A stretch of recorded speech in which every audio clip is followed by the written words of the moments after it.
Alright, I think we're all set. Howdy, Xavier, good to see you. First thing in the chat. I beat Monster Hunter Wilds. Oh, really? Did you now? I wonder how that went. The originality of the name is remarkable, truly. Well, gotta keep it mixed up, you know? Can't keep using the same name every time. Ay. What happened to my mic? What do you mean what happened to my mic? What's going on? What's wrong with my mic? I didn't change anything from yesterday, so...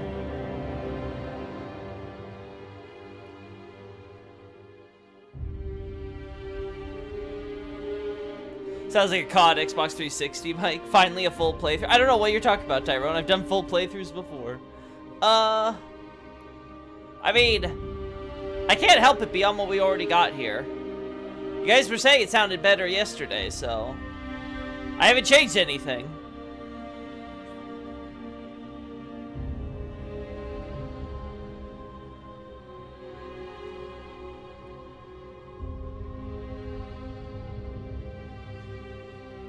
Only thing I can really do on my side is maybe boost the noise here. Again, I don't know if that sounds any better.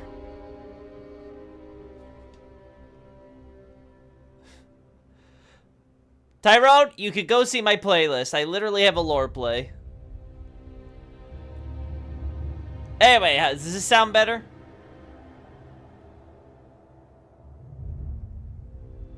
Hey, how has new PC looked? I guess you're asking how has the new PC been looking? So far I like it. I did some tests on other games. It looks like I can run most games. Some of them are a bit weird. Like, strangely enough, Amnesia the Bunker caused me the most problems, but also has the weirdest graphics options. Like, I'll be honest, I had no idea what I was doing. I was just kind of like fiddling around with things. I don't think I can play the game on 4K, strangely, for Amnesia. I think I have to play on 1920, because I think 4K, it just slows things down too much. It's really weird. Also doesn't fix the stutter when you go between areas, so yeah. I think the game's just not optimized. I'm just pulling your leg. Not the time! Alright, well this is... The mic is the mic, so... I thought, listening back on my my Subnautica streams, it sounded fine to me, so... Alright, point is, let's see how it looks in game here. We're playing at max settings, so this should, hopefully, if I could run Elden Ring at max, I should be able to run this. You know? Glad to be here. Oh, glad to have you here, I am. Ay, ay, ay.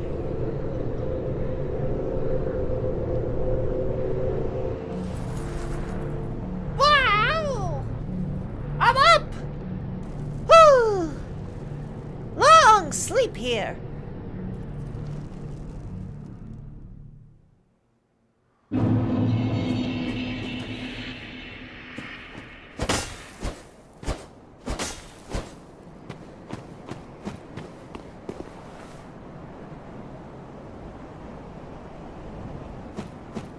Coolio.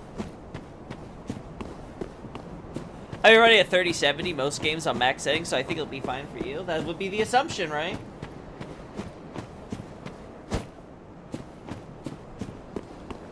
God, relearning how to play Pyromancer.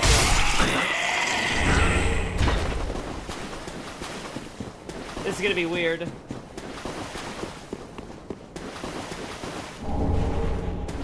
Definitely looks good.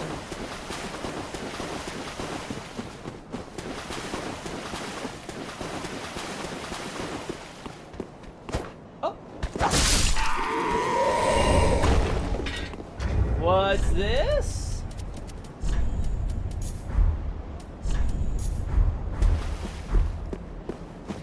There we go.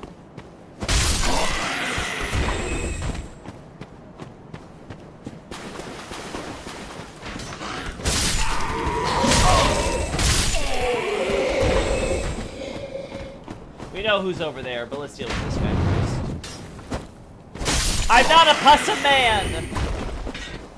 The mic seems to be fine today. See? Nobody's making me freak out. What I'm wondering is if when I lean over here, if that's what makes it sound weird for you guys. Because sometimes I lean over like this, and that's the only thing I can think of when nobody's making those kinds of comments. Now it sounds fine. Then I have no idea what the complaint was, Nobre. Loki got that lean! Yeah, I got that lean. Anyway. Alright. It sounds fine when you're close. Okay, so basically you guys want me leaning over like this for the rest of my life. Because I can't get any closer than where I am at right now without seriously probably hurting my back. Let's see if me adjusting it here can change that. Like, what if I adjust it like this? How does it sound?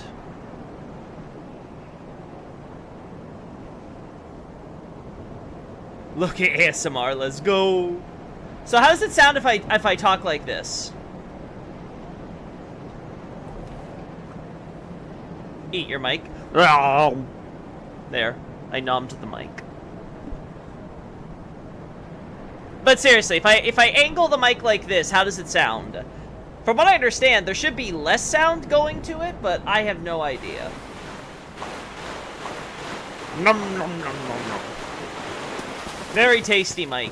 I love me some electronics and metal.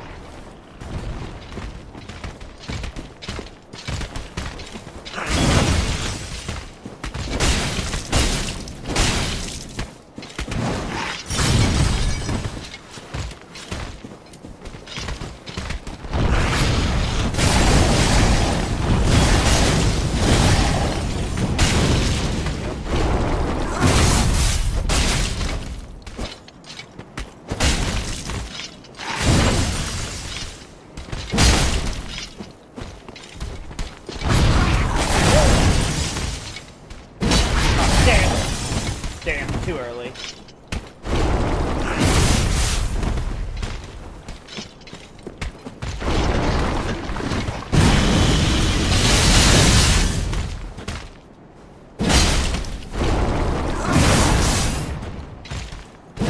Damn. Thought I could clip the leg or the tail.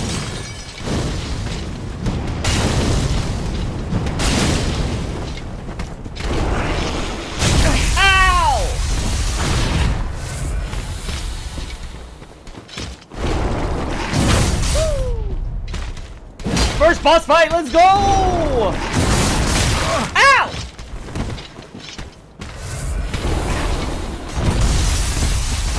That was a close one. I didn't think I got the timing right there.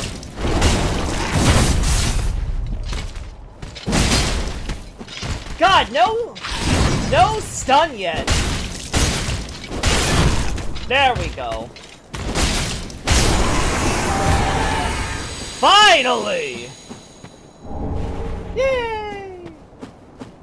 Crystal Lizard greater than Loki. Hey Sub-Zero, I haven't dropped by your stream since Night Rain CNT dropped. How you been? I've been doing, fairly okay. I'm testing out the new PC right now. So far, so good. Anyway, so guys, does my mic sound better with this angle? Like, again, we'll keep adjusting it. Just, I need to be told if it's warmer, cooler, like, how we doing? Bro, he's using charged heavy attacks. He thinks it's Elden Ring. Yeah, bro thinks it's Elden Ring. I actually don't remember how Dark Souls 3 calculates the stuns and stuff. I know it's supposed to be like certain number of attacks or stuff, but I don't know if it's like within a frequency or if it's a, like a proto stun bar thing. Like it's like, okay, if you get X amount of heavy attacks, it'll do it or something. Oh yeah, fun fact, did you know that water reflections on the water actually is just PNG of the area reflected in water, hence why there's the sunny reflection of cemetery and untended graves water? I would assume so, because I recall that being the case in most other games, so I'm not surprised. Sounds like you're a little far from the mic. See, that's what I thought. I think this has to be the angle, right? Or how about this? What if I angle it like this? Oh, no, that's a little too far there. Okay, so what if I lock it in at this angle, so it's a little bit higher up? Yeah.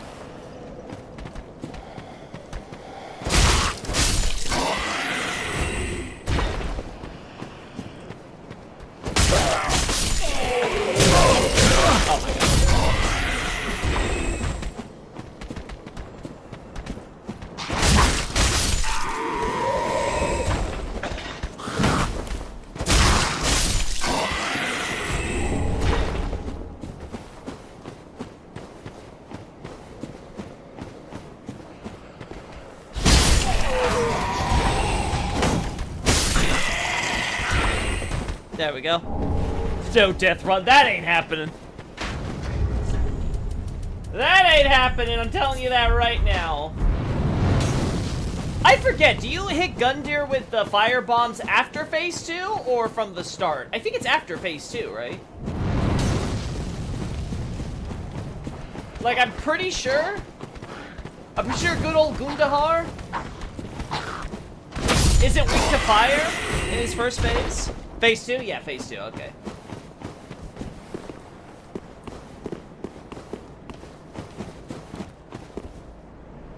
God, I almost I forgot how, Oh, I thought there was something here.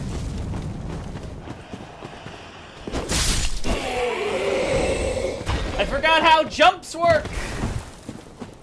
Yeah, Puss is weak to fire.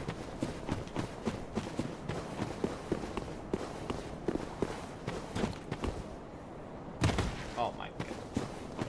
Oh my god. Alright, first up we need to recycle our Estus, so let's just do this.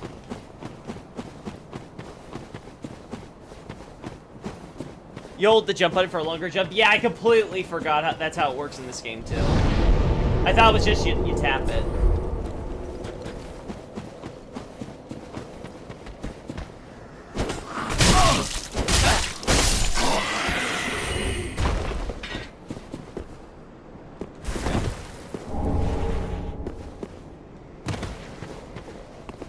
I was right. Asshole moved on me.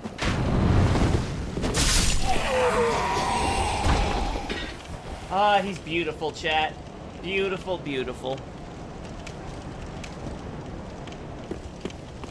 It baffles me Michael Zaki thought keeping the jump tied to circle button was a good idea after these two. It's a miracle that Miyazaki thought the jump was a good idea from Dark Souls 1's release, let's be honest. Clearly it should have been an Elden Ring jump from the start. We all know that. I will say, I still miss vaulting. And I wish that vaulting would come back and be properly integrated along with jumping. They kind of have that in Elden Ring because they let you climb and shit. So I guess we'll see how that plays out. Who knows? Maybe they're going to keep the climbing mechanic into the future because they'll be like, it's like our vaulting, but better. I personally would like that. Alright.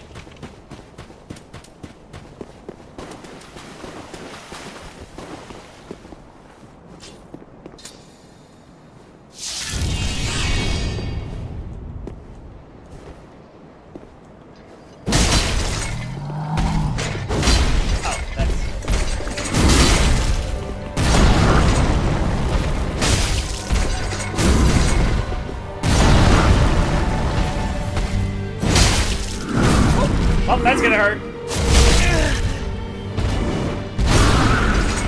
That's gonna hurt.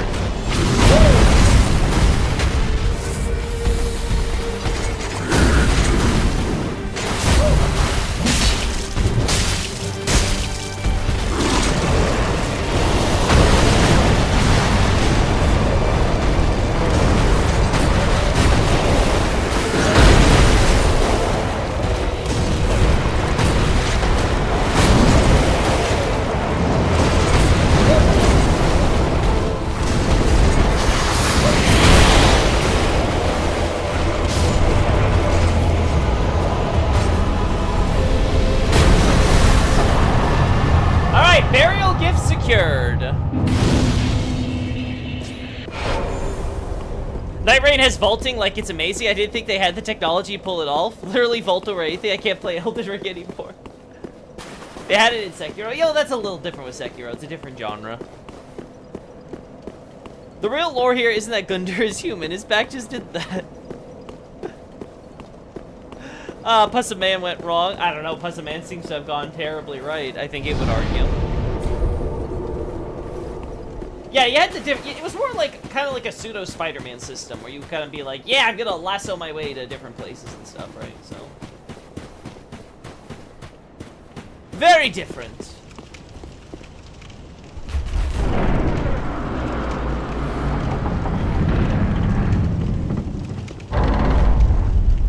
Now again, do I need to be playing this? No.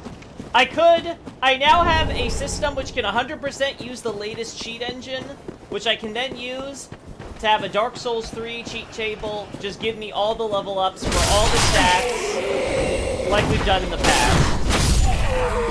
But for the sake of just testing my current system, I want to kind of do the playthrough and stuff. And I will say, considering that we're running everything at max, including shadows and reflections and everything, I love that we're having absolutely zero problems with the frames. I love it. I absolutely adore it. Alright, so I'm adjusting things back to how it was originally, chat. I'm gonna move the mic, though, slightly in front of me, though, to see if maybe that makes my voice carry a little bit better.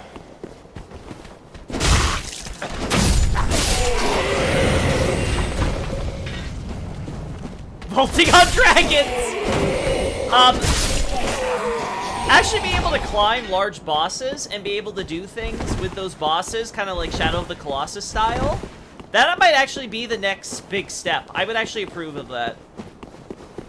I think making it feel like you're actually, like, interacting with these monsters more than just, like, they're more than just something for you, like a giant, you know, a giant hitbox for you to whack at would be nice.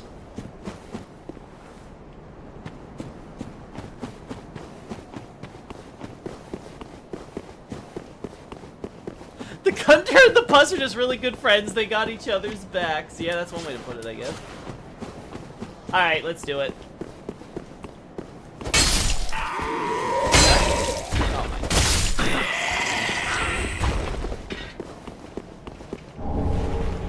Amber! Elden Ring should have had climbing on enemies. What enemies would you climb, though, I guess would be the question. I guess Placky, or Ancient Dragons in general, right? Like Fortisax. Be kind of weird with Fortisax's mechanics, though, to make, like, a climbing thing.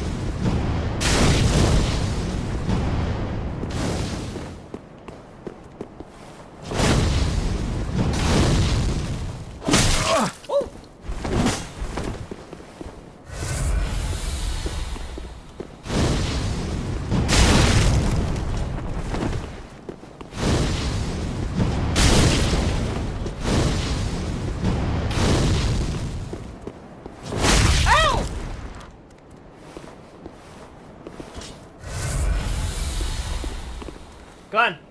Go on, knock yourself off the ledge. It'd be funny.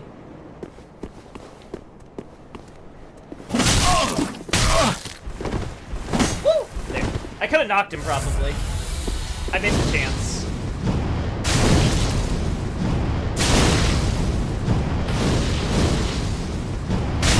My man doesn't know what he's doing. Come on. Come on. Come on. Come on. Come on. What are you doing?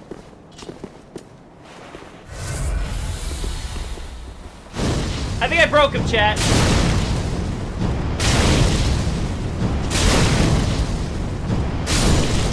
I broke him. Bro, he taunting you! He was trying to flex his superiority as the master. Didn't realize he's just an old fogey now. Grabbing onto the side of a tree sentinel or knight's cavalry as they try to drag you around or shake you off would be rather cool. Ooh, I like that. Oh, that's a nice one, yeah. That would be cool.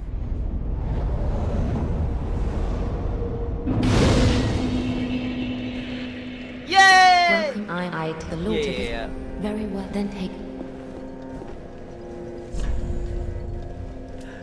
Alright, let's see, what do we want?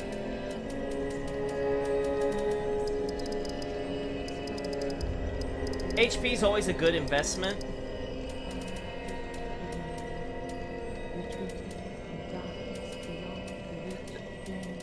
Let's go with a little bit of vigor.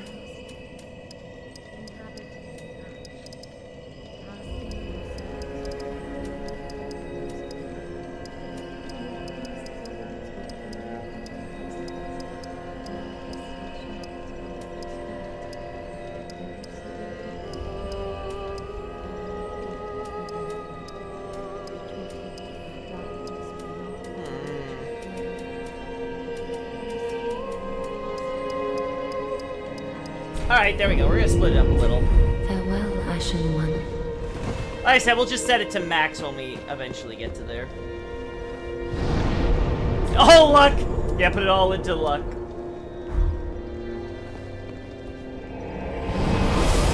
Yay! Who's a samurai gooner? Full samurai!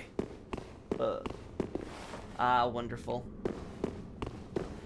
Glory to the Lothric royal family and to the fire linking mission.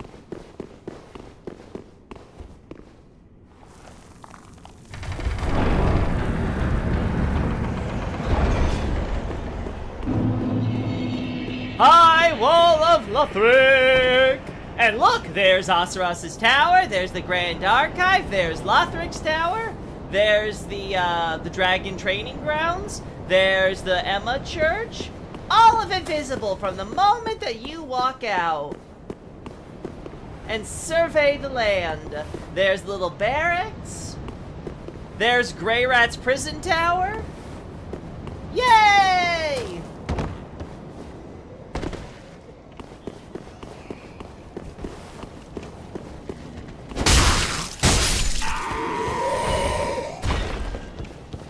Alright.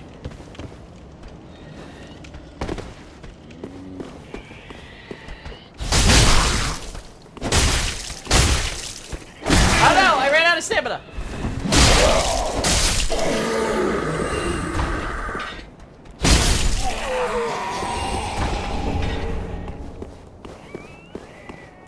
Poor deserted corpses.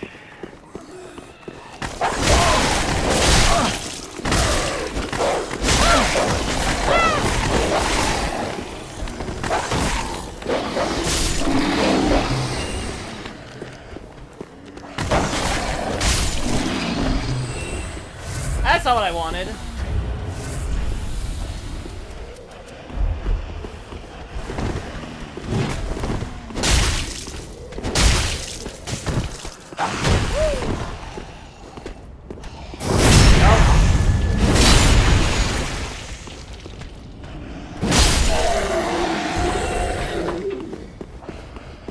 Alrighty, here we go.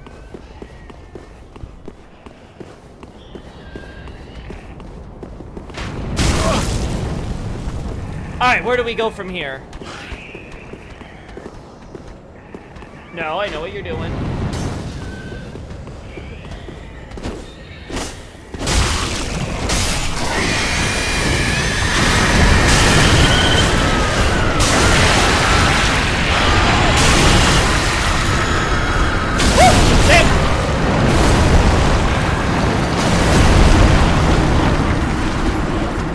I was hoping I could dodge fast enough. I did not.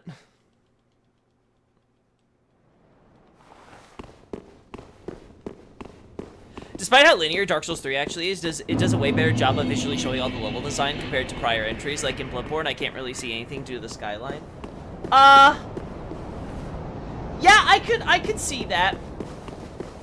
The thing is that Bloodborne's more interested in just like showing that there are different areas. It's not really there to kind of show you, like, you know, like give you a general idea of how you're navigating that. Like, it's not trying to show you, like, oh, you're gonna get from, you have to go to Cathedral Ward to get to Old Yharnam to get to Yahar Ghul or something like that, right? It's more interesting just kind of showing where the places are in relation to each other, right? So I don't think the goal was necessarily to highlight level. It's more like, I think they like to use vistas just tell you, hey, here's a place, and we're gonna let you be able to go there eventually, right? Look forward to it. I feel like that's the general idea.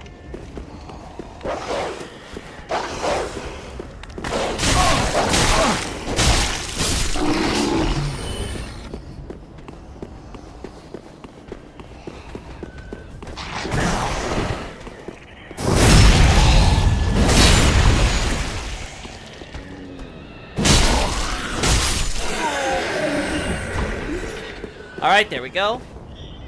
No death rune fails. Start rail.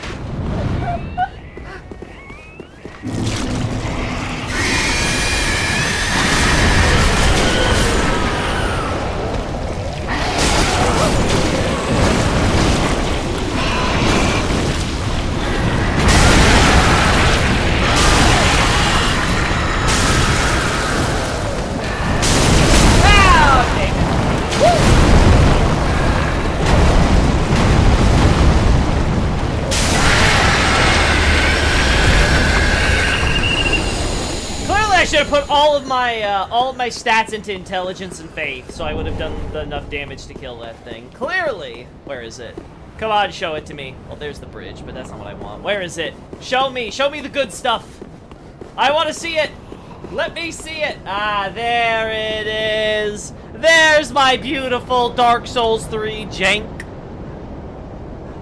Remember, chat, whenever you're playing a Souls game, don't look up, don't look down, don't look left, don't look right, don't look behind you, and definitely just keep on staying ahead.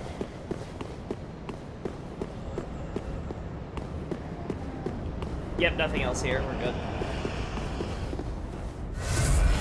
What the fuck is this bridge? Magic. The magic of line of sight.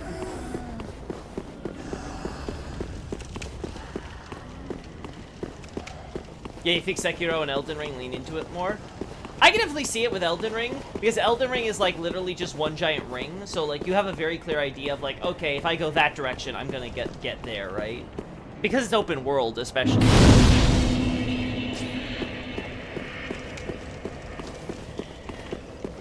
Alright, let's go this way.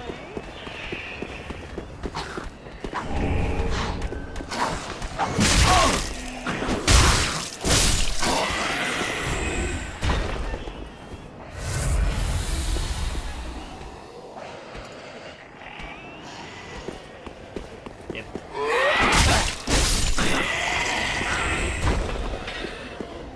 There we go.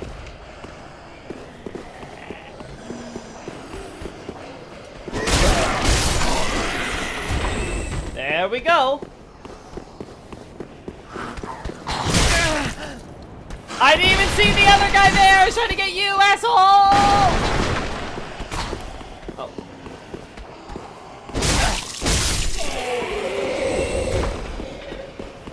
Very well, if that's how he wants to do it.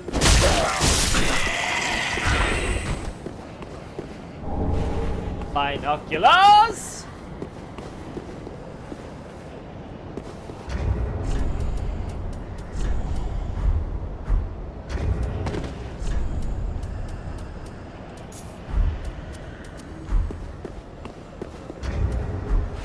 Maybe I'm a little late to noticing this, chat, but isn't this the Bloodborne thing that you see in, like, Castle Cainhurst, or was it the Chalice Dungeons? They have similar ones. But I could have swore this is that same asset. Am I nuts? Am I crazy? Favorite character in this game? Oh god, I am. Why are you guys? Probably Sullivan or Aldrich, if I had to pick between them. Like, those two stand out for me as, like, my favorite characters, probably.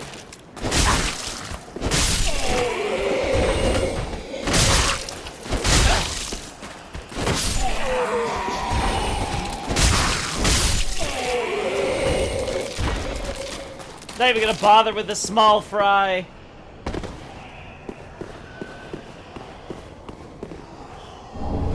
Michael Zachary would never recycle assets. I like how we like are corrupting Miyazaki's name into something that is somehow less and less similar to the original and yet equally recognizable.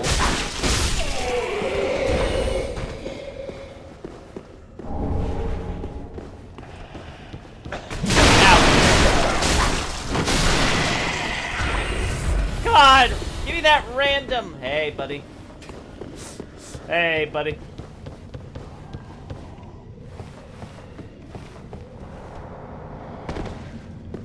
There we go. Yay! I think I've seen a thing on the map layout for Sekiro Sub-Zero. I'm pretty sure. I know I've seen some of Acer's content. I've seen some general content on Sekiro. So I am familiar with, like, the map and stuff, or at least I know I've seen something like that, which was showing off, like, all the distant views compared to the actual map areas and stuff like that. You know, very much in line with Dark Souls 1 in that regard.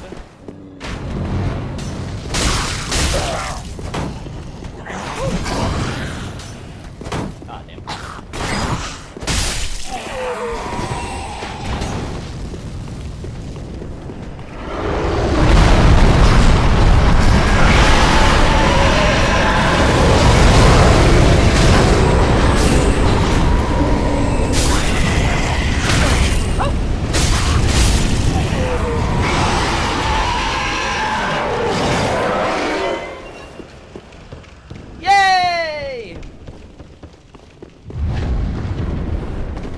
Now, if I was a smart Loki, I would not do this.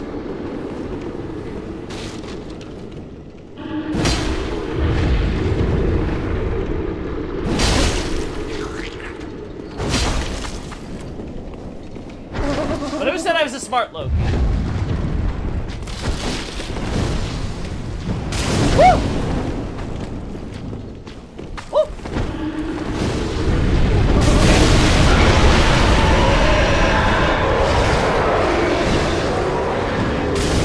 Woo! Alright, I think I can do it with one. With one.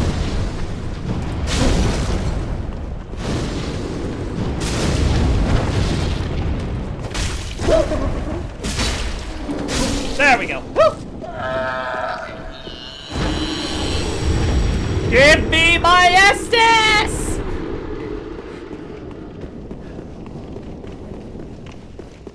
The smarter you get, the more insane you become. Yep. Bloodborne taught me well. I think what I love most about this area is how you can tell the dragon's actually been here before by all the corpses. Like, this isn't his first rodeo.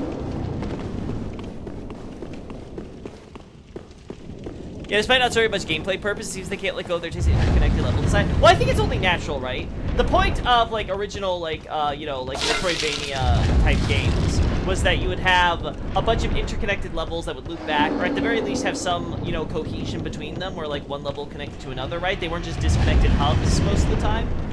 And I think that just carrying that, like carrying that on, they want to make it where it feels natural and realistic, right? So it has to be rooted into the actual setting. It can't just be like, you know, it's, you know, this goes to here, this goes to there, right? They actually try to think out how their map is and how it would actually be feasible to exist, right?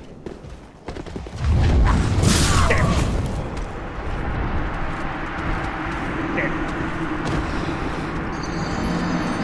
Damn. I'm sure there's a Crimson Scarab nearby. I was so close. Ay, ay, ay.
I think I need to get a wireless headset, chat. I need to invest in that. I think that's the next thing that I need to work toward. Because I think having this, I like my wired headset, don't get me wrong. But like, I feel like it's such a pain in the ass with the wire in the way all the time, and me trying to like get it out of the way while I stream. Especially considering the way I have to wear it.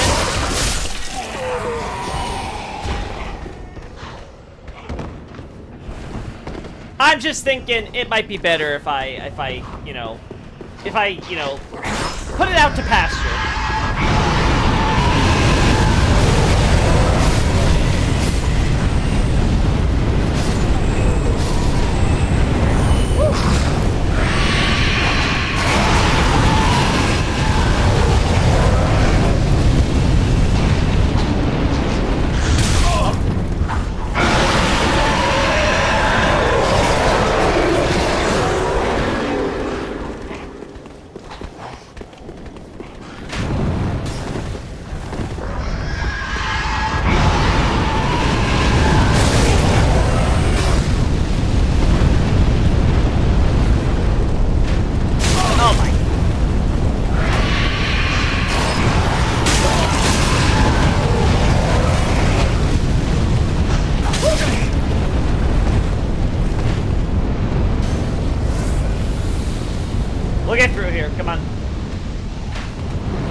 remember how to kick with this. Can I even kick with an axe? I don't even remember if I can. Yeah, no, it's not that.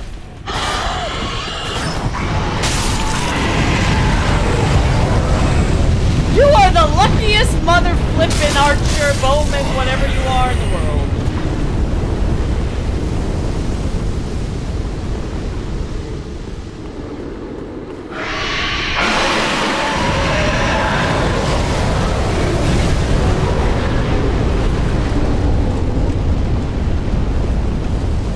Really? I don't mind the screeching.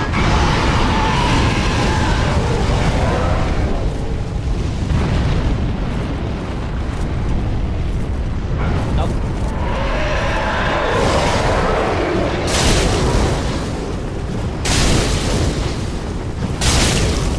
Dude's weaker to fire than I remember.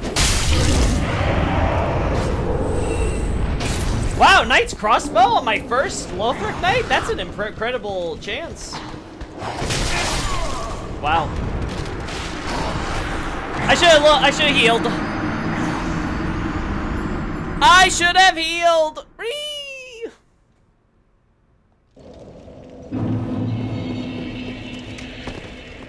I'm getting careless. I remember Dark Souls 3 being this hard. It's not.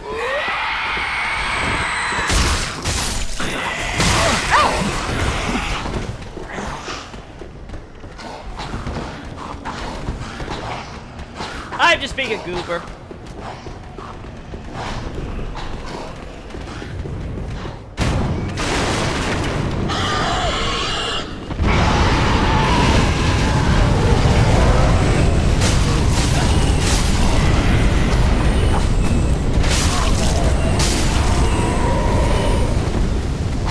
Oh. Where the hell did you come from?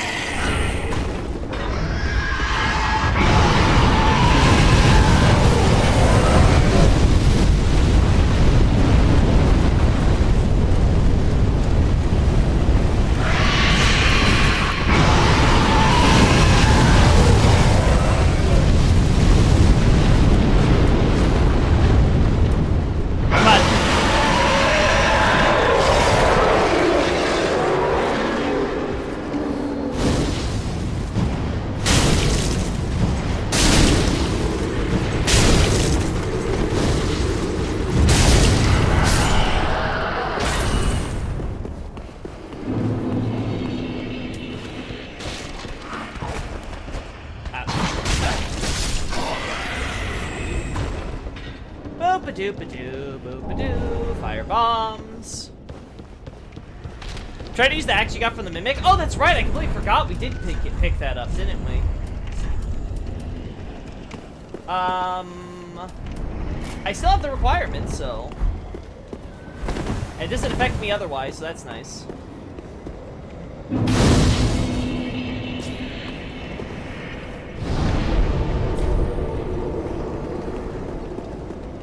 Deep Battle Axe! Let's see what the damage is like. Not the worst. Could be better, could be worse.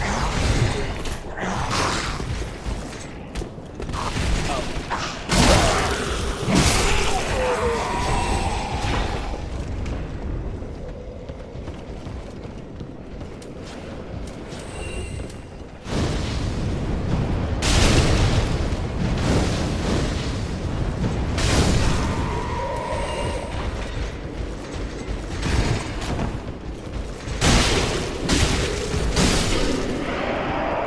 Poise that, fucker! Was this axe brought from the deep? It is a deep axe. Oh. Ow!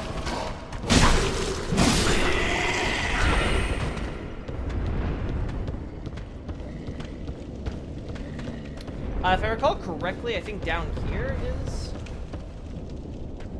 Yeah.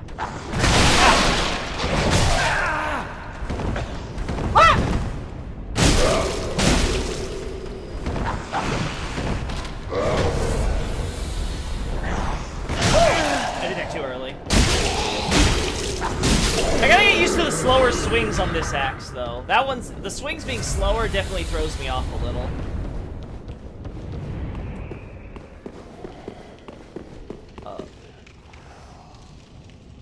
Where's the bomb thrower?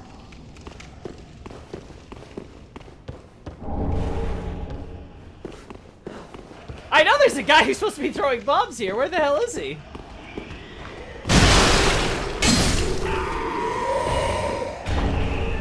Mail breaker! If I remember right, that one's typically for assassin types, right? Yeah, for the piercing through armor and stuff.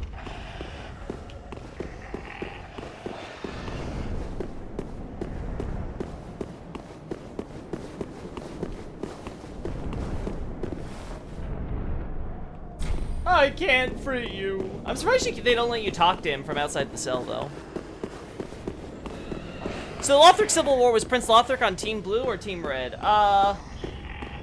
Blue and red is to distinguish the high-ranking and low-ranking knights. So if you're, like, serving the royal family, you're a blue knight. I mean, and by that I mean you serve the royal family directly.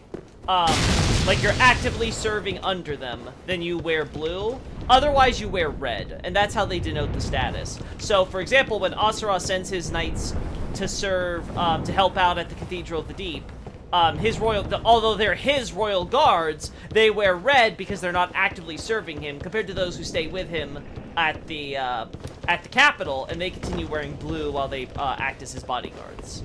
Lothric, same thing. Like, when we see the knights and stuff, those that are actively acting as his protection, his detail, they continue to wear blue, while all other knights and stuff who, like, you know, they're working in the city, you know, they're taking orders from the high priestesses, right? Like, those who are just, like, you know, part of the general Lothric government structure, they wear blue.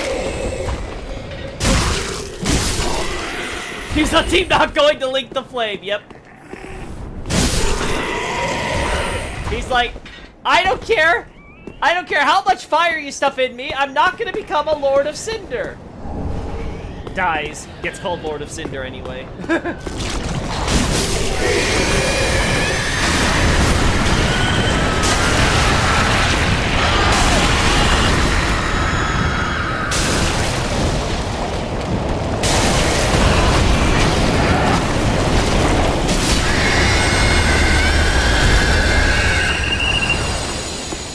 Imagine dying to the deep as a puss of man, you know? That's gotta be, like, extra humiliating. Oh my god. Oh my god.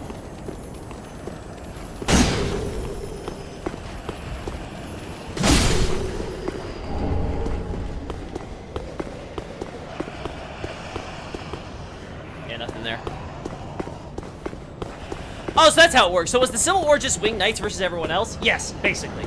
You have a contingent of the knights who became who were inspired by the writings of Gertrude to become part of this angelic faith, and they organized a rebellion against the powers that be in Lothric. I go over this in my analysis for Lothric Civil War, of course, or Lothric's End, I should say. Lothric's End would be the ones. Lothric Civil War. I'm thinking Liurnian Civil War, which I've been working on.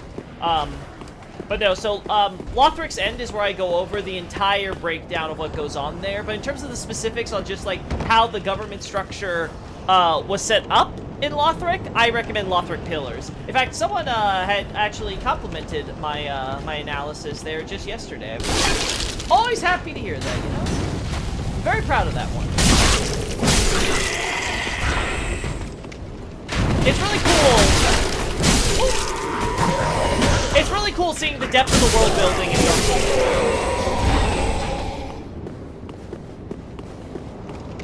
Because, like, compared to, like, Dark Souls 1, we have a general idea how the Undead Burg was managed with the Undead Parish and things like that at the top and stuff like that.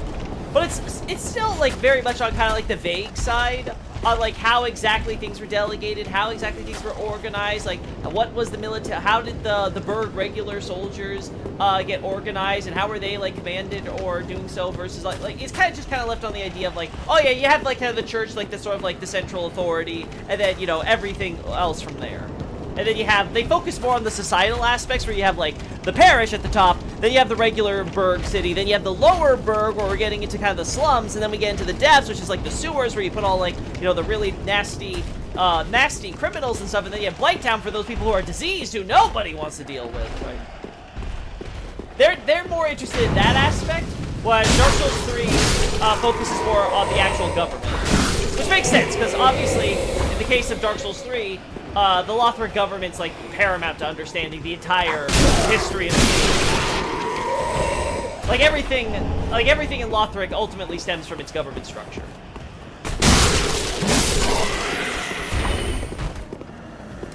Let me up to the dungeon! If I recall correctly, I think it's the network test allowed you to climb a ladder up to here. Your voice is sometimes very low. I don't know how to make it more consistent for you guys. Like, again, I'm putting it now back to its original spot.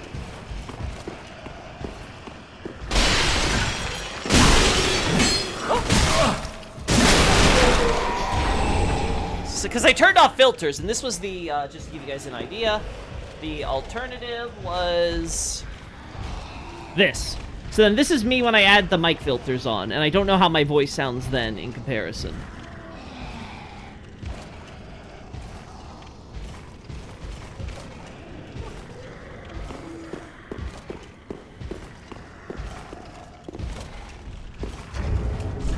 Also gonna do this. Just lower the game volume a little bit. Much clearer, louder, more compressed. Is that good or a bad thing? But thank you for commenting, Unknown Thing.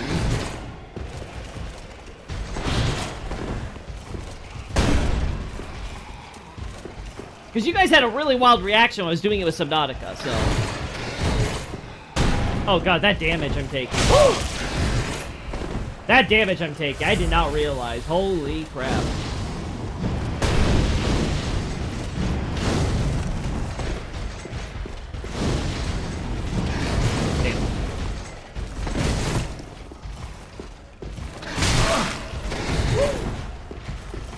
Yeah! Good thing? Okay. So I'm gonna use the filter then. Because I think this is the best way to get the most out of my, I think that's the best way for us to get it then. I don't know what you guys were complaining about yesterday then, because you guys said it was worse with the filter yesterday. Maybe it was just because you guys were new to it. I really wonder what the cut plot of Lothric becoming the King of Eclipse was. Everything in the cut content tells us that it wasn't that Lothric became the King of the Eclipse. It was that there was so basically the lore for the country of Lothric was basically the same. The only major change was that the final boss was going to be Sullivan, who at this point wasn't Sullivan, but he was the Eclipse King, right? Now the point of they call him the Eclipse King because, like other bosses in the game, the idea was that he would show up during the eclipse. So you would have, like, say, the Eclipse Wolf was going to be Wolf of Farad and stuff like that, right? So they planned for the eclipse to be a much more a much larger presence in the game, which is why you have some areas which have the eclipse there, even though there's really no reason to go back to those areas outside of maybe like a side quest or two at that point, right? Like, the only reason for you to go to Faron to see the eclipse version of Faron is because you're probably doing like Hawkwood's quest or something like that. And let's be honest, who's looking at the sky to see the eclipse when you're going to the Faron Mausoleum, right? But anyway, the point is that the idea with the Eclipse King was just that he was a Lord of Cinder. He was a Lord of Cinder. He seems to have been very old. We can probably infer the idea was he would be a past king of Lothric. Now, how that works with the final game, I'm not sure, considering some of the specifics with Oseros. But in terms of, like, that looks to have been the general idea. You would have this old king who was buried with a sword for representing flame in one hand and a sword representing magic from the Grand Archive probably in the other, right? Or maybe even if you want to stick with the moon idea, maybe it would have been an idea of a connection with Gwyndolin and Irithyll and all that stuff, right? And he would have been this this Lord of Cinder. What lore significance he would have, we can never know. But from what we can tell, clearly the idea was by the time we go and fight him at the Kiln of the First Flame as, like, the Gwyn replacement, he would have become the... how do I put this? He would have been corrupted by the stagnation, and he would have been essentially embodied, you know, what the eclipse also embodies, this combination of light and dark, fire and, you know, shadow, all that jazz. So we would have seen, like, you know, the phase 2 with, like, the wings and the corruption, the stagnation, right, and all that jazz. So that was the idea with, that was the, idea when it came to the original final boss. Now, ultimately, they changed that, and in my opinion, probably for the better, to Soul of Cinder. I think Soul of Cinder is just a bit better, stronger, more thematically fitting ending. So I like Soul of Cinder better.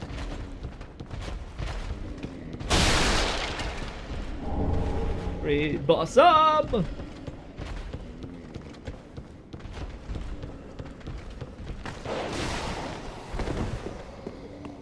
Very cool. Ah!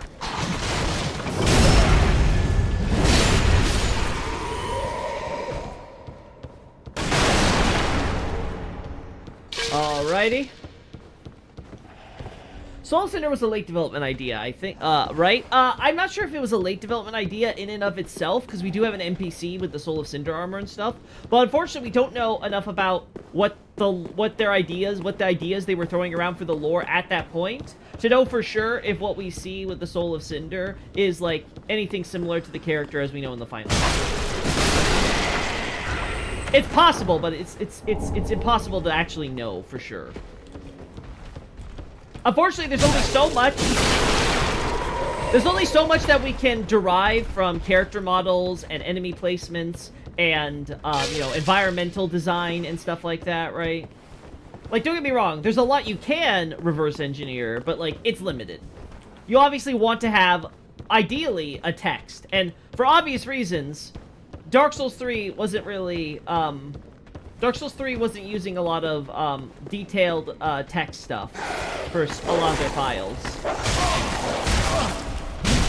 Especially when it came to main plot things. Hell, as I recall, I think it was in the network test, maybe it was earlier, but there was a point where Lothric wasn't even called Lothric as a country, I mean. I forget what name they actually went with was.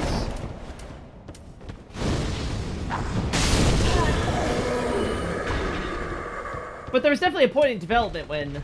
God, am I unlucky or what? I have not gotten a single Estus Flask from any of these kills. It's actually impressive.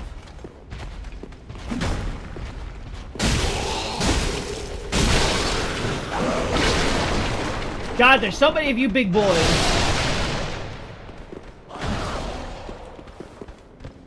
Oh.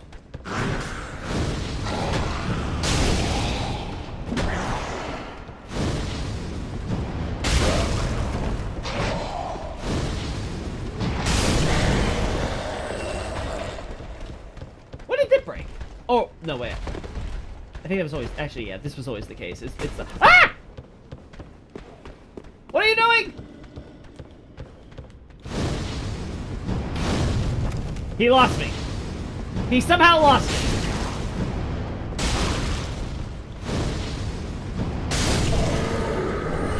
Whew! Now I just have to survive El Doggo. El Perito! Inu! What are you doing?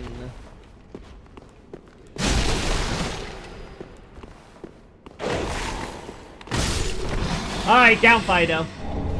Selkie! Selkie! Actually, you know what I want to add to my analysis? We find the cell key here, and when we go to the higher reaches, we have a connection point straight to the dungeon, so I kind of want to bring that up. Estus Shard! Estus Shard!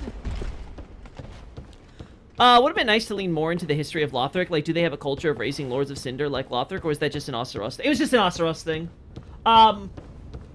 Yeah, the big part of, like, the entire point of Oseros' motivation is that he is, that Lothric has, that the Lothric royal family have not produced any Lords of Cinder themselves.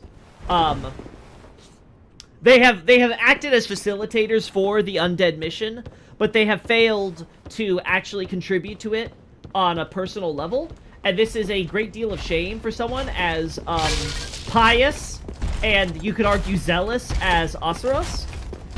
And the reasons for that, go a little deep into, like, the history with, like, Gundyr, and I could also argue even with Oseros personally in his own life.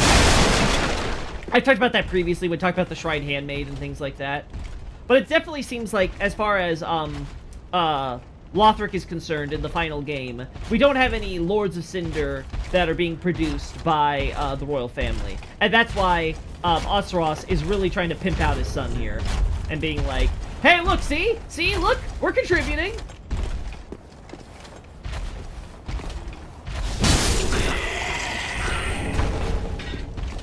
We're helping. We're involved.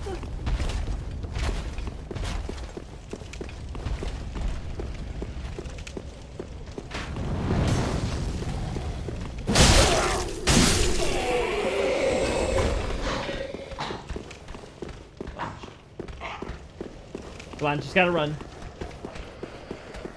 Just keep running! Helping in the wrong way? Well, I would argue the idea in itself isn't bad. It's just that Oseros' obsession, only to fail repeatedly, truly shows that it was more so desperation. It ultimately led to the destruction of his country, right? His entire kingdom would collapse. Ah! I don't care! I unlocked the shortcut! Yeah. Yeah, very clearly they're trying to echo Duran with Dunder.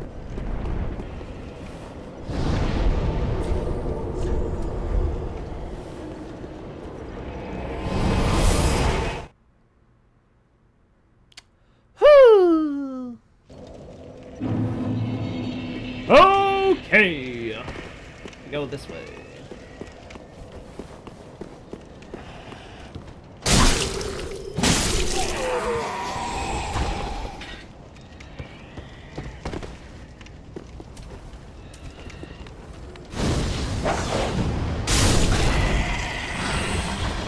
Yeah! Suffer, Fido!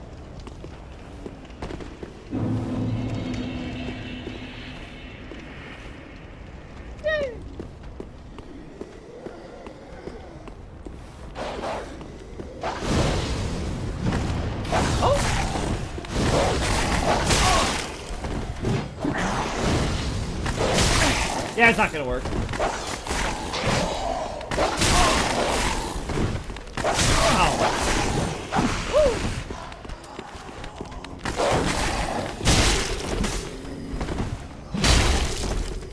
Oh my god, you're still alive!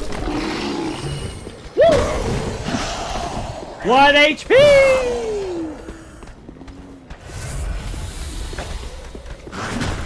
In the whole Lothric being your first level and last level style comes from Demon Souls Bullet. Oh yeah, for sure. Let's not forget the double dragons on the Executioner's ground. Like, yeah, there's so many aspects of Lothric that are directly references to. Like, there's a little bit of that with Dragon Lake 2 in Dark Souls 2, but it's a lot more blatant in Lothric. Lothric, there was a very clear idea that they wanted to kind of, like, you know, reimagine Boletaria as, like, a more fleshed out country. Who's the worst dad, Oseros or King Allant?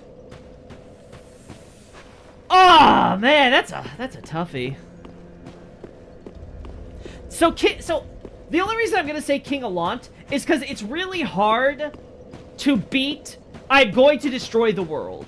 Oseros, at least in his own mind, was trying to do something that, from the perspective of a fire linker, a fire linking, you know, supporter, saves the world, right? Welcome, host. Very well then taken. It's hard to be a better dad.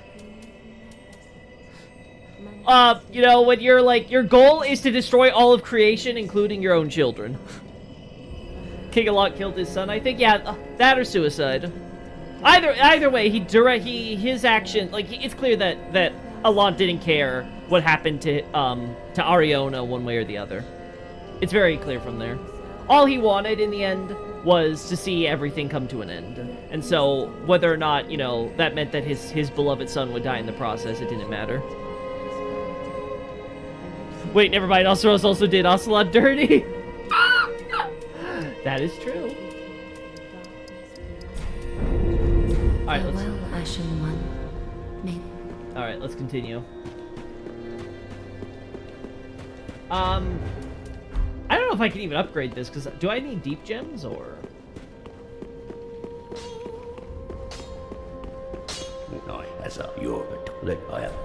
Alright, No. Huh. Well. I'll be honest, I was not expecting this. Huh. Do I want to upgrade this, though? I mean, I want to save up for Black Knight eventually, right? Ah, it's fine. Pretty big. We can do it all later. I'll probably make a separate account if I want to do it for just being, you know, doing camera crap. Monsteros is a baby killer. God, Miyazaki, always trying to find ways to kill children, and then being forced to censor it, so it isn't as obvious, so they can avoid any lawsuits or controversies. So in your deep research in the DS trilogy, have you found anything you might consider retcon or inconsistency between the games? Not strictly speaking, right? There's not something where it's like, okay, they quite clearly and blatantly had this as an idea, and then they totally changed course and completely, like, you know, reversed that. The games, as far as continuity is concerned, are pretty consistent. Now, there are things that are at least open questions where, like, you can't really validate one way or the other, like, say, the Ornstein scenario. Was the idea always that the Ornstein you fought in Dark Souls 1 was a golem, using, you know, a fragment of Ornstein's soul, and, you know, with, like, replicas of his rings, weapons, armor, etc., right? Was that always the idea, and he ran off chasing after the Firstborn? Because the first game does, in fact, indicate that there's some weirdness there, and Dark Souls 2 ends up kind of, you know, soft confirming it, though no one picked up on it at the time. But before Dark Souls 2 and then 3, you know, kind of capping it off, answering the question of where did Ornstein go if he did leave, was that always the plan? I don't know. Was the idea of the Firstborn having not just a cross spear, but a cross spear sword, and he rode a wyvern, was that always in the plans? I don't know, right? But, like, I would assume not, if you ask me personally. Like, I would assume that probably the sword thing, considering they depict him with a regular cross spear and stuff. And even though you can, again, give a lore explanation, I would assume that wasn't originally the idea, right? But does that really count as a retcon because it's taking details which were never elaborated upon in the first place and just kind of fleshing out things, right? Like, it's hard to delineate between what is something where you are creating a retroactive continuity, where you are changing the facts or backstory concerning a character, versus where you are supplying additional facts or details for the purposes of fleshing out a character or building upon what came before, right? So again, your mileage may vary, but I generally consider that the games have not had anything where they are radically out of step with each other continuity-wise, in a sense where you have to ignore essentially some events or facts from the previous game in order for you to come to a proper conclusion about later games. They pretty much all build up upon each other, and they are very much cumulatively required. If you don't understand Dark Souls 1, you're not going to be able to understand Dark Souls 2, and if you don't understand Dark Souls 1 and 2, you're not going to be able to understand Dark Souls 3. So that was a very long-winded explanation, but I hope that covers it, right? Because it very much is like a nuanced issue to consider. Actually, you know what? I want another level up, so let's do this. What do I need for that level up, by the way? Oh, I actually don't need that much. Well, very then take.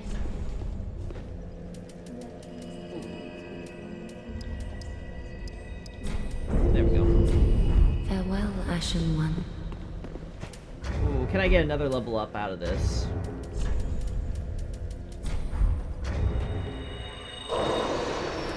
Maybe? There we go. Well, very then take. Now we definitely can. Farewell, Ashen One.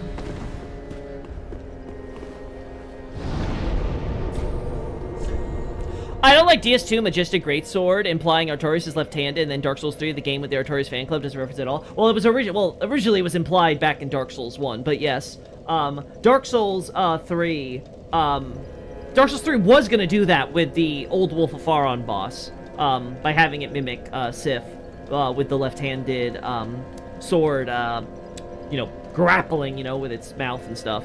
But yeah, outside of that, they didn't really do it with the Abyss Watchers, which makes sense because, you know, presumably, if you're an undead and you're training, you're still going to use your dominant hand, and your dominant hand is going to be naturally right, so I'm not going to blame them for, like, keeping it that way, right? Yeah, let's go back here.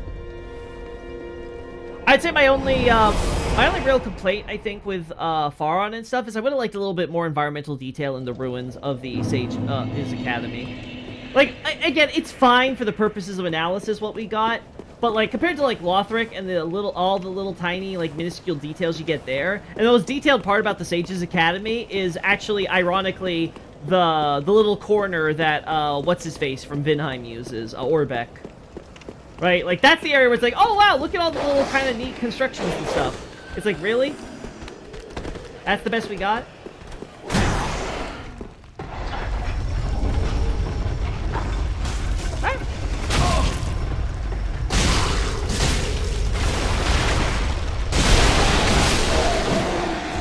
I don't know how that worked, but it did. There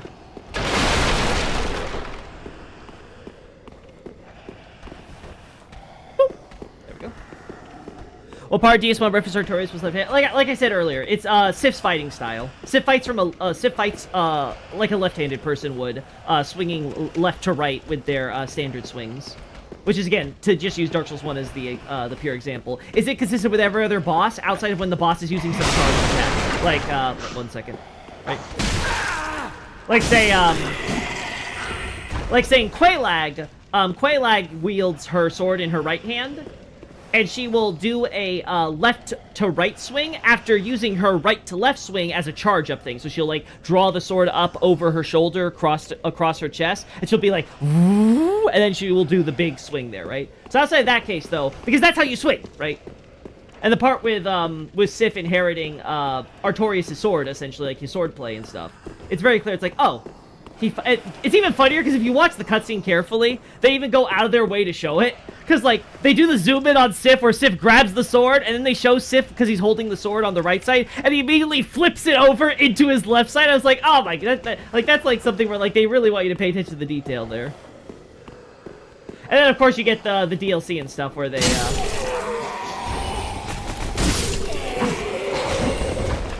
have to break his hand and stuff.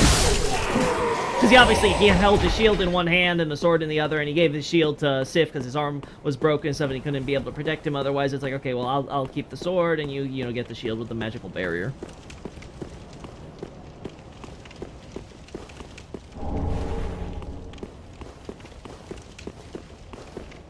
Woo!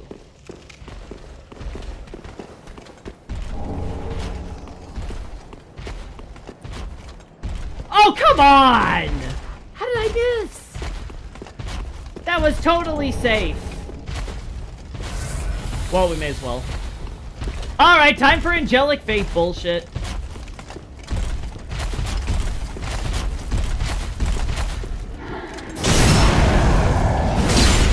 Or maybe backstabbing bullshit. I'll be honest, I was expecting that to be a much bigger pain in my ass than it ended up being. Gosh. That was so simple. What the hell? Oh, right. And they turned to ash. They turned to ash.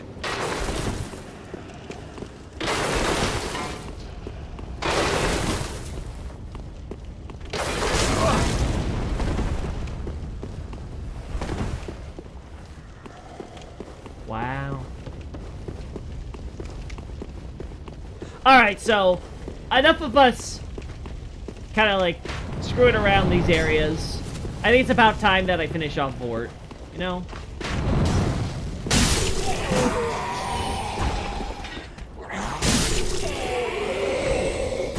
But yeah, I wish that Faron had a bit more environmental storytelling to some of its, like, you know, urban areas, right? I feel the same with, like, the Faron Keep, too. I get it, Faron Keep is mostly in a, sunken in a swamp and stuff, but I like a bit more sense of how the facilities and stuff would have worked out, you know? You know, I just like more realistic settings, you know? We're gonna go in here. Hey, Emma. How you doing? Are you there to the head? Yeah, give me my shit. This is if you then Cool. go other. Yeah, I got you.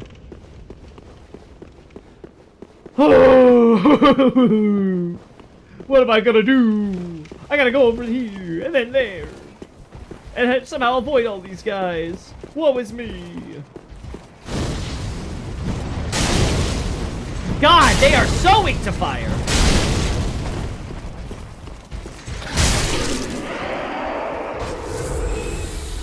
Like, it is insane how weak to fire they are. The swamp wasn't a great idea, I would say. I'm okay with it in concept, right? My only problem with the swamp is I think it should have been more green. I think it's too bland looking as is. Like, it looks more gray than green compared to its concept art, right? And the concept art's where I think they had it right.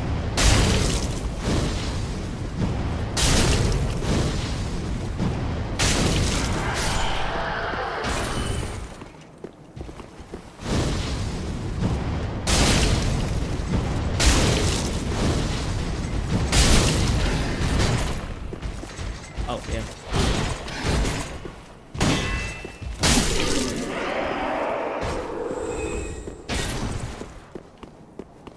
I'd also say I think it's rather annoying that you have a swamp that becomes so heavy you can't really walk into it, and it basically just encourages players to just dodge roll through it in a very, you know, slow roll type of way. I find that just a very boring way to make people traverse a level, personally.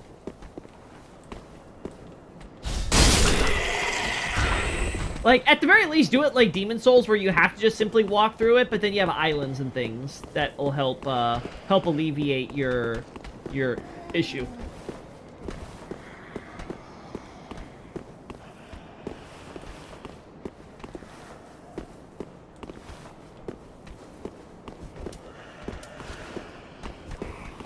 It could have been slipping their mind there, Sub-Zero.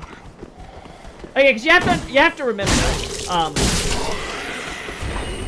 we had the design for Artorias with his broken arm before we had the DLC actually confirmed. This was back when the Ulasil questline was actually going to be an actual thing in the game, but then it ended up getting scrapped with the whole rescue Dusk from past Ulasil in the Abyss and all that jazz, right?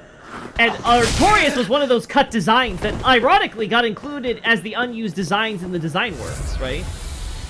You can actually see him there. Now, they don't label it right, but you know it's Artorias because, well, it's the same style as his swords, and if I recall correctly, he's actually wielding the sword. But it's one of those things where it's like, ah. So it could be that they had the knight design done in advance of them actually deciding on that detail for the Sith boss fight or any of that jazz. Because you have to understand, the 4 knights also went through revisions, right? Like, originally it wasn't really 4 knights, it just kind of, they ended up kind of like, you know, making, you know, knight C and D and hoping there could be an A and B, and then, like, you know, knight C and D became Smo and Seath's channelers, and then obviously they had to come up with new knights for for A, B, C, and D, right? Like, that's how it is. But I think when you have a lot of people who aren't that necessarily how do I put this? I think when you have artists and things working on designs and stuff, sometimes they don't think about all that. Like when they do like weapons movesets and stuff, it's like, no, you wouldn't actually fight this way, right? But you know, it looks cool. And for a layman, all the thing that matters to them would be the game mechanics of how fast and slow the weapon is, not, okay, who actually would swing an axe like this, right? I think that could apply the same way to how they would design the armors and weapons in conjunction to what, you know, normally they're going to reference armors and stuff for probably right-handed people, not for left-handed people. You know? And they're not going to think twice probably about, oh, does this make sense if you use the other hand?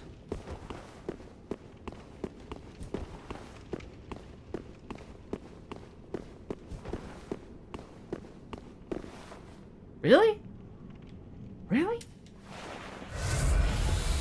Alright.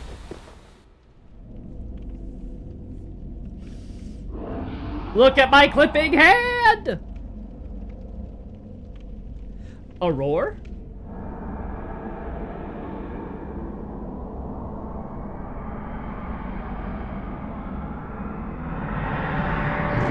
He didn't feel a shield though. That's true also. That's true, he would have a shield, so... But the shield isn't gonna protect your left side. Your shield's not gonna protect your left side as well as your right side, just by virtue of the way you're holding it, right? Like, it's gonna completely protect your right side, but you have to, you know, there's still an angle on your left because you don't have another shield there. Right? So I think Sub-Zero has a good point.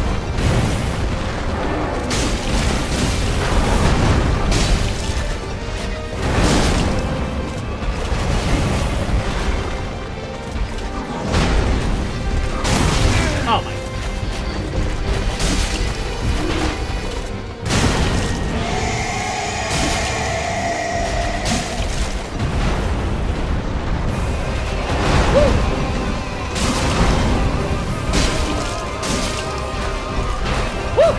Ah, damn it! Damn it!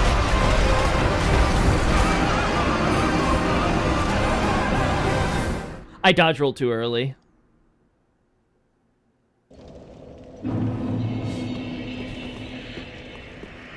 True, though, I saw the Reddit post yesterday about left-handed bot. I would not know about this Reddit post. And there was an entire section just arguing that Artorias isn't. Well, you know. I'm sure when you have a boss that has a broken arm, so he's only fighting with the right hand with his one sword.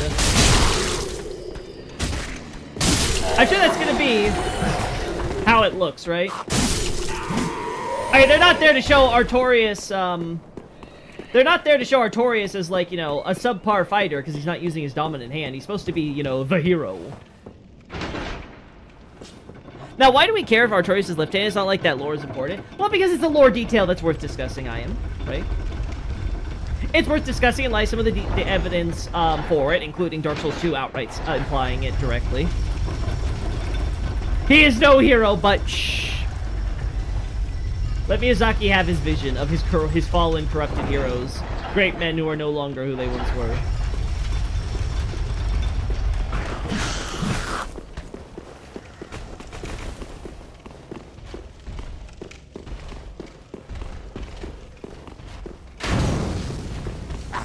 Well, I've talked previously about Artorias and why his arm ends up broken. I think it has nothing to do with him, what he was blocking with. If anything, the argument should be that if he has a shield in his right hand, if he has his shield in his right hand, that would be the hand that wouldn't be broken because it's protected by the shield versus his left, which would again, of course, we know what some of the stuff in Angel's Madness can hit you from, so it could totally do damage, right? But ultimately, let's be honest, this is just giving justifications for whatever is the quote-unquote canon that the developers decide, right? It goes back to my point I made previously about, you know, like, who would win in a fight, X character or Y character, and power level scalings, right? It always goes down to, it ultimately doesn't matter what we think based on what we see or whatever. If the devs say, oh, no, X defeated Y in battle, it doesn't matter if Y was, like, super powerful or whatever, X still did it.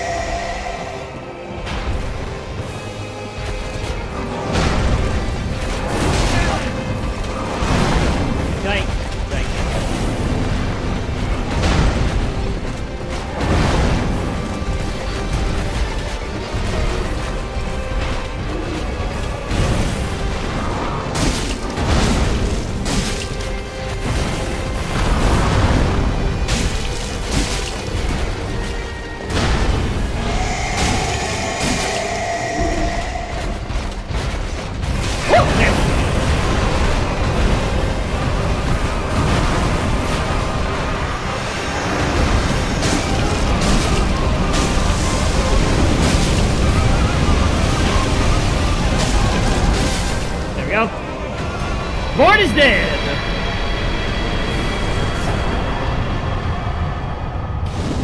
I can't believe it took 2 tries. But yeah, going by track record, FromSoft do love putting left-handed boss in their DLC. I was not aware of this. Alright, so let's say Artorias for Dark Souls 1. Who would be the left-handed boss in Dark Souls 2 and 3? Frida? Does Frida wield her scythe in her left hand? No. I think it's right? You want to see Artorias with a legion of Abyss Walkers? Artorias resurrected from the dead to see the Abyss Walkers and be like, who the fuck are these bozos? Artorias will be in Night Rain. You know what? You know what? I would not be shocked.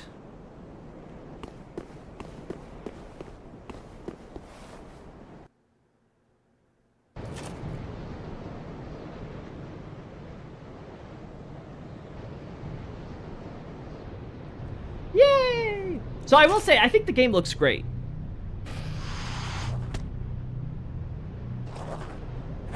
I'm playing at max settings, no issues.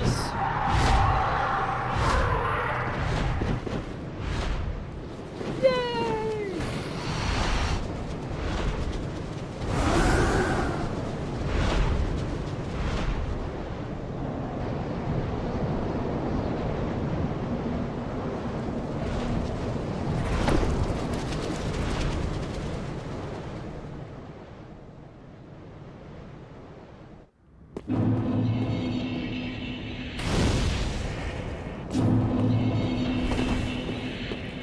Fume Knight for DS2, Dark Souls 3, I'm actually, don't think so. BB for Ludwig, and Elden Ring Mesmer. I'm gonna have to look closely at them, because I don't remember them wielding, with their left hands. Especially Ludwig. But then again, I'll be honest, I wasn't paying attention. I was trying to dodge the giant moon lasers. Did Artorias leave his shield to protect Sif? Maybe his arm was broken after that? No, it was definitely, the text makes it clear that it was after, it was because he was incapable of being able, if he had access to both of his arms, he wouldn't be leaving Sith alone in the Abyss doing so, he would be dragging Sif out, if anything, right? Like, there's no reason to be like, okay, Sif, sorry, but I'm gonna, like, I'm gonna have to leave this magical shield behind for you, and then go up and presumably the idea would be to get help, to help you, you know, rescue you for later, right? So yeah, it's definitely not something where it's like, oh, Artorias, you know, he just randomly decides he's gonna have Sif come deep, you know, have Sif be neck deep in the Abyss, but then just leave him there with nothing but a magical shield, a barrier fueled by his shield, magic shield for protection, and then, you know, go on and, like, get himself, like, severely injured or what have you, right? The point was that he already was, in no condition to fight anymore.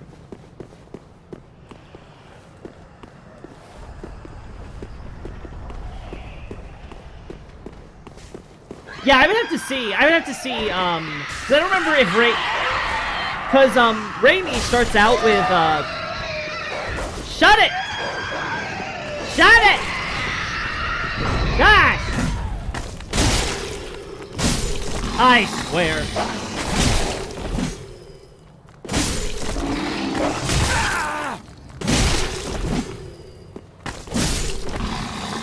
Anyway, so I would really love to see Fraudulent Hero Artorias was the Chad Ivory King. No, I would like to go back and look at what weapon Raimi starts out with. Is it in his right or left hand?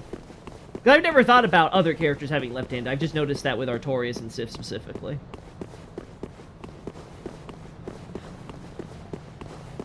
Mesmer uses his spear in his left hand and fire in his right. Oh, that's cool. I guess that makes sense for Mesmer, right? Because they want to be like, see, he uses the evil hand. So I guess you could argue it still works if the fire was in his left hand, right? I don't know, us lefties, we're evil people, you know. You can't trust us. We're absolutely diabolical. Give me my free level ups. Dude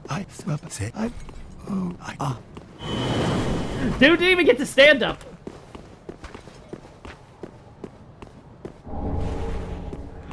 I want to go home. Dude's like, I want to go home. With Raimi, the giant fume sword's left hand. The second phase is all fume swords, so clearly left hand. I don't know if that's really a good argument, because he uses his normal sword in his right, and he discarded his shield, right? So unless the argument is he switched his... Because again, he used to just be sword and shield. And then he gave up the shield when he left Vendrick, and then he took up the Fume Sword after joining, what's-her-face, Nadalia or whatever. So I'm not sure if that's a good example. Though, hey! I mean, no matter what you can say, he, like Radahn, is clearly ambidextrous, right? So, at least you got that.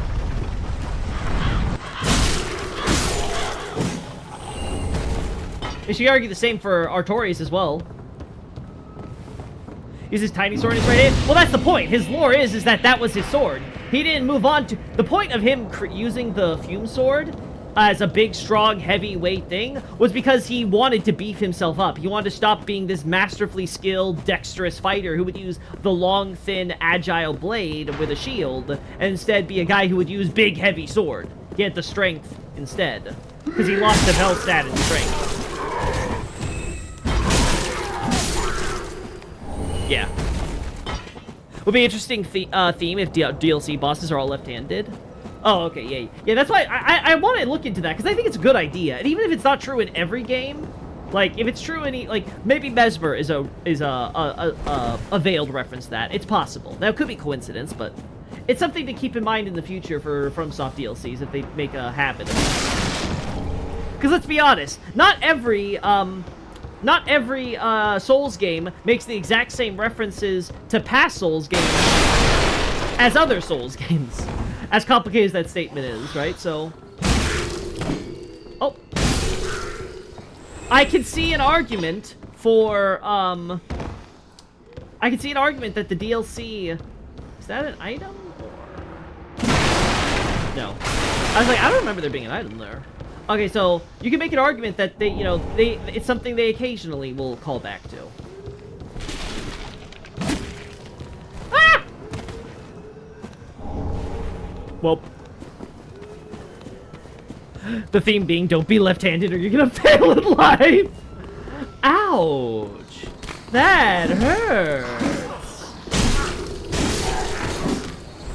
Ow!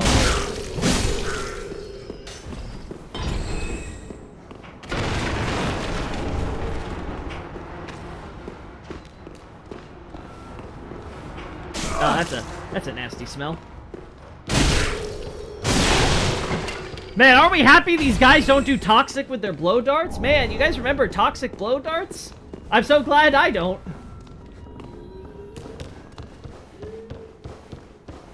Oh. I thought I saw another slave. Asaros, you gotta send more slaves! No! I was like, damn, I didn't check my health.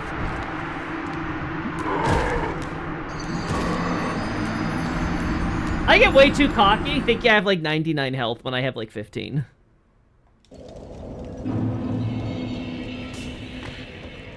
At this point, finding how the concepts from previous FromSoft games fit into each other is becoming something of an Easter egg hunt for me. Yeah, I will say, I was someone who originally analyzed Demon Souls because I was told how much, like, oh, this comes from Demon Souls or something like that. And well, my ultimate conclusion was that, in some cases, yes, some cases, no. And even in the cases where it's yes, it tends to be like, it doesn't really matter, other than like, kind of like echoing something in a vague sense where you're like, oh, that's kind of neat, right? Like what we were talking about earlier with the Gundyr and Duran thing. You don't really need to know about Duran in order to understand the lore for Gundyr. But as someone who did the lore for Gundyr first and then the lore for Duran later, it's a pleasant surprise and you're like, oh! Oh! The founder of a Boletaria, referencing kingdom, who fought dragons in order to establish his nation at the time. It's like, wow, funny how that works.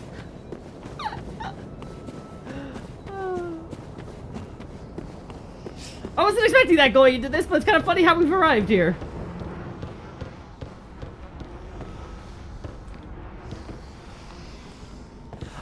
Okay, so, in second phase, he holds the greatsword in his left hand, and when he holds it with two hands, he holds it like a lefty. See, that's actually a cool, now good detail there.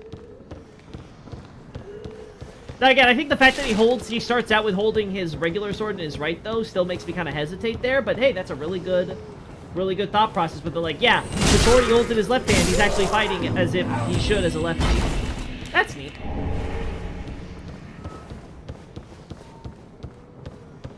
Poor Artorias. If only... Artorias, you need to unbreak your arm for one quick animation on how you hold your sword. Just the one. That's all we ask. Do it, Miyazaki. Tell your new director to do it for Night Rain. Demand it. Yeah, left hand over his right. Like a bat.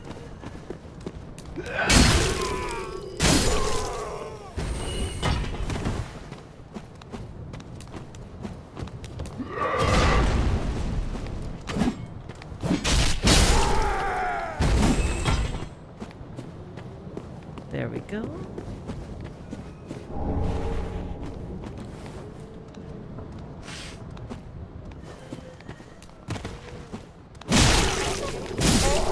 I clearly need more damage. Clearly, I'm just not doing enough damage. Oh, I thought there was an item here, huh? Okay, never mind. Never mind! False alarm!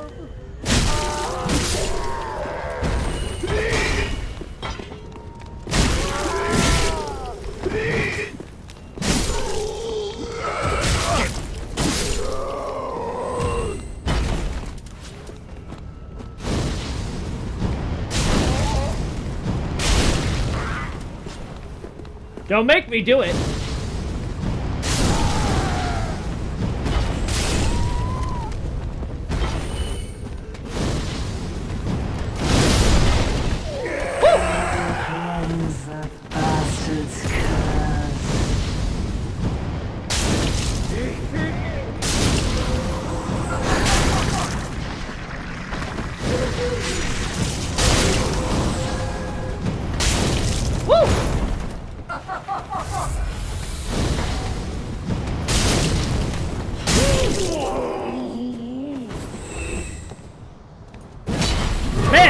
That guy is really wanting to hesitate.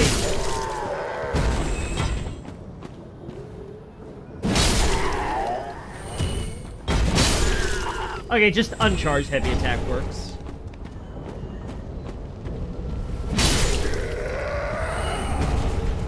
Another Estus shard. I should probably be using those, you know? Yeah. Again, there's always connections to be drawn between the games and stuff, right? And that's something I do, like I said, it's not important, I think, to lore analysis or anything, I've come to the conclusion. But it's still neat, and it's cool to when you do point it out. I should say, actually, it's not relevant to lore analysis most of the time. Sometimes it's a good frame of reference. At the very least, it's a nice framing.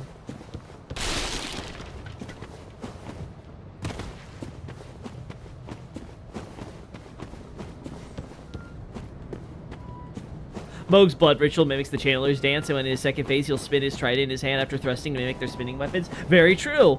But he doesn't dance like a maniac! Well, let's be honest, though. He is, in fact, a maniac.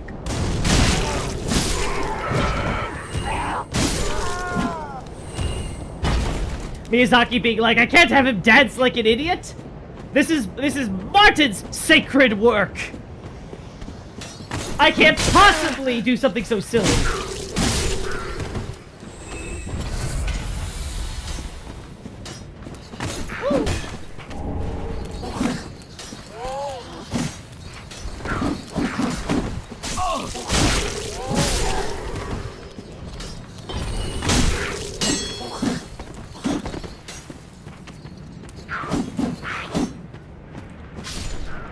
Okay, sure. Dude just really wanted to die, I guess. So how do you, how's the stream been looking? Because I tried updating it to 4K, so I don't know if you guys are able to actually watch it in 4K now or not. I updated on my OBS's output settings, but I don't know if that's reflected in the YouTube stuff yet, or if I can do it. Wait.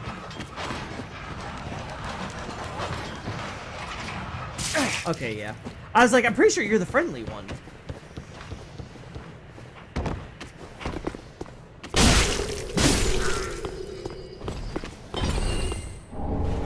Fire bombs, fire bombs. I love me some fire bombs.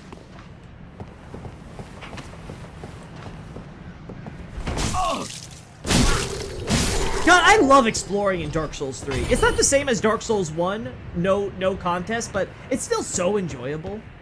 Like, just going through down the little different nooks and crannies on how you can get to your destination and stuff.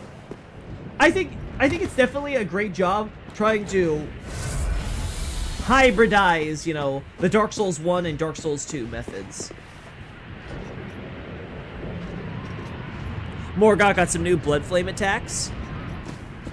Really? In Night Rain? Wait, you can see Morgott in Night Rain, huh? Oh, no, you mean, I thought you meant Mohg. No, I'm stupid, right, no. Morgott got the Blood Flame attacks, not Mohg. Okay, right, because they call it, you know. The stream could go up to 144, 60p. I think it's a little bit much.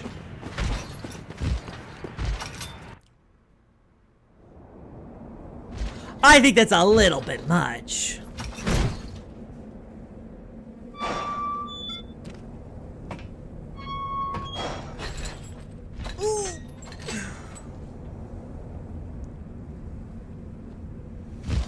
All right, chat, I think... Stretching.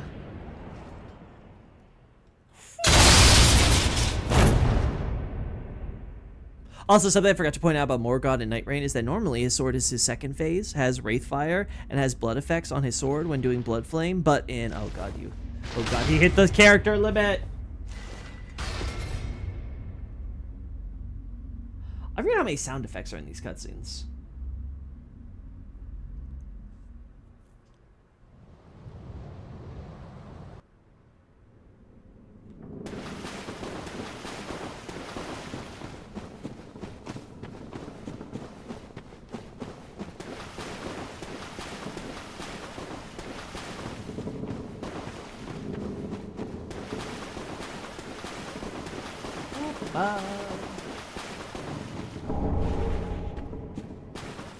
Well, this... Oh... yes, it's... You... You take... Yay! This you... Yay! Also, I like Hodrick's style. His armor looks cool. Yay! Let's return.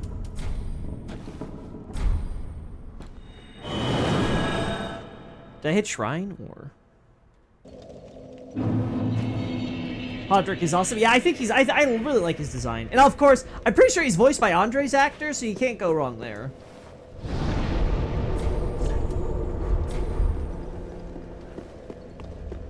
Welks, very then take.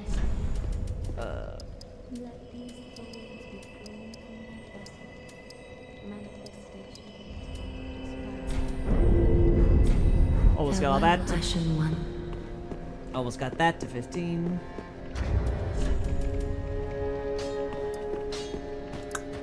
Not gonna use Vort. Welks, very then taken. Farewell, Ashen One. May the... There we go. Alright, so currently I'm at 15 for everything except for attunement, endurance, and vitality, which is something I also eventually want to get to. 15. Oh boy. Oh boy, I'm gonna have quite the spread by the end of this, I can already tell.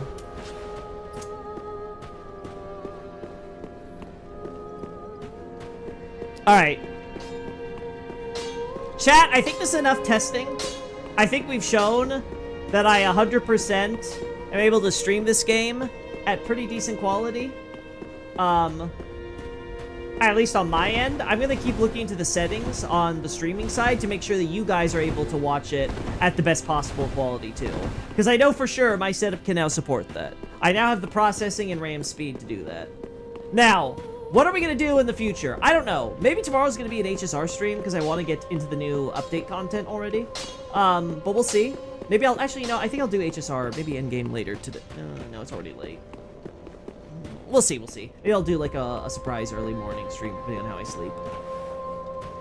Anyway, we're gonna see how that goes, but I'm gonna try, I'm gonna try to get my old setup all fixed by the end of this week, but again, you know, there's a lot of, like, little things that I have to, like, organize, and now I have the secondary hard drive, so I'm trying to set everything up so that way, you know, not only do all my games download to the secondary drive, but all my stuff is gonna automatically save there and everything, right? Like, I want my secondary drive to serve the function it did when it was my primary drive, and now, you know, basically just have it all set up like it used to be. That means getting shortcuts and things and all that, so it may take me a bit for me to, like, you know, do stuff that has to relate to, you know, the website and crap. Like, I think it's gonna eat up all my time, so we're gonna see how that plays out. But otherwise, we might do streaming of... I don't know, like, is there anything I really want? If I can get, like, the Dark Souls 3, like, free cam stuff, maybe we can do that. I also have to think about getting, the free cam for Elden Ring again, so gonna have to go to good old Otis and reinstall that stuff. I'm hopeful that once everything's like all like finished up, that we're gonna be able to like do whatever we want finally. Like I can finally like start having streams where like I'm gonna be playing a game casually, but I'll have like a lore video or something in the background to listen to while we do it, and then I can comment and discuss on it with you guys or whatever, right? So it could kind of just be, you know, we all chill together listening and discussing the lore and crap. I'd love to do something like that even on our chill streams or whatever, but we'll see. We'll see how that plays out. Until then, guys, see you later. Bye-bye.